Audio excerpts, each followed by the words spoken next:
నమస్తే అండి. మేము శ్రీకాకుళం డిస్ట్రిక్ట్ నుంచి. నా పేరు పారసెల్లి రాజులమ్మ. నా వయసు 64 సంవత్సరాలు. ఎప్పటి నుంచో మాకు మానస సరోవరం వెళ్ళాలి, పరిక్రమ చేసుకోవాలనే ఒక ఉద్దేశం ఉండేది. అయినా ఎలాగెళ్ళాలి, ఎవరితో వెళ్ళాలి అని చూసేసరికి మేము శ్రీలంక పోయిన సంవత్సరం జనవరి నెలలో శ్రీలంక యాత్ర చేశాము. ఆ యాత్రలో మేడం గారు, కవిత మేడం గారు బస్సు ప్రయాణం చేశారు. బస్సులో ఆమె మాకు మానస సరోవరం గురించి చెప్పారు.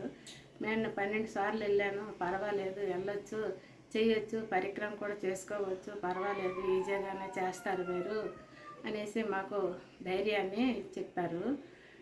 అది చూసి మేము ఇంటికి వచ్చి వెంటనే టికెట్స్ బుక్ చేసుకున్నాము. జూలై నెలలో వెళ్ళాలని అనుకున్నాము. జూన్ జూలైలో తీసుకెళ్తామన్నారు ఒక బ్యాచ్. ఆ బ్యాచ్లో మాకు వీసా మా వారికి రాలేదు. అందువల్ల మేము ఆగిపోయాము. అయినా మీరు బాధపడవలసిన అవసరం లేదు, నేను మీకు తీసుకెళ్తానని ధైర్యం చెప్పారు కవిత మేడం గారు ఫోన్ చేసి. మేము 6గురమే లాస్ట్కి అయ్యాము ఒక బ్యాచ్. ఆ బ్యాచ్కి కూడా 6గురైనా సరే తను మాకు చెప్పినందువల్ల మాట నిలబెట్టుకొని తను మా 6గురికి కూడా తీసుకెళ్లారు. మాతో పాటే తను కూడా వచ్చి పరిక్రమ మేము చేయగలమా చేయలేదని అనుకున్నాము. కానీ తను మాకు ధైర్యాన్ని చెప్పి, పర్వాలేదు మీరు చేయగలరు, మాకు సాగర్లోన ఒక క్లాస్ పెట్టారు, అక్కడ చెప్పారు ఎలాగ పరిక్రమ చేస్తే చేయగలరు అనేసి ఆవిడ మాకు ధైర్యాన్ని చెప్పి పంపించారు. మాతో పాటు ఆవిడ కూడా వచ్చారు. మానస సరోవరం వెళ్ళి సరోవరంలో స్నానం చేసుకున్నాము. చాలా బాగా స్నానం చేసి స్వామిని దర్శించుకున్నాము.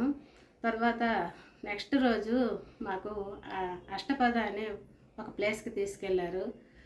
అక్కడ కూడా స్వామికి దగ్గర నుంచే మనం దర్శనం చేయొచ్చు. కైలాస పర్వతం చాలా దగ్గర నుంచి చేస్తాం మనం అష్టపదలోన. తర్వాత నెక్స్ట్ రోజు పరిక్రమ స్టార్ట్ చేసాము. ఫస్ట్ రోజు పరిక్రమ పూర్తి చేసుకున్నాము. పోనీ వాటర్ 2 తీసుకున్నాము. దానివల్ల మాకు ధైర్యంగా ఉండేది.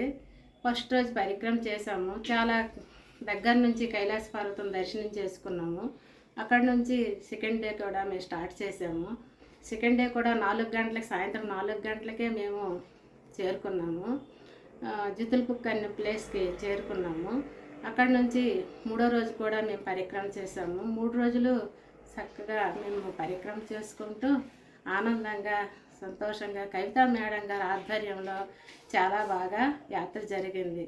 తను చెప్పినట్లుగానే అకామిడేషన్ కానీ, భోజనాలు కానీ చాలా దగ్గరుండి చాలా కేర్ తీసుకొని చాలా బాగా చూపించారు. మాకు అన్ని ప్లేసులు చూపించారు. యోపున 3 గంటలకి నక్షత్ర దర్శనం, 2:30 నుంచి 3 ఆ సమయంలోన నక్షత్రాలు వచ్చి మానస సరోవరంలో డీప్ అవుతాయని చెప్పారు. అలాగే మాకు ఒక ట్యాక్సీ కూడా బుక్ చేసి తను అక్కడికి కూడా తీసుకెళ్ళి అది కూడా దర్శనం చేయించారు. చాలా బాగుంటుంది మానస సరోవరం యాత్ర. కవితా మేడం గారి ద్వారా మేము వెళ్ళాము. చాలా సంతోషంగా వచ్చాము. చాలా ఆనందంగా యాత్ర పూర్తి చేసుకున్నాము. పరిక్రమ 3 రోజులు పూర్తి చేసినందుకు మాకు ఎంతో ఆనందంగా ఉంది.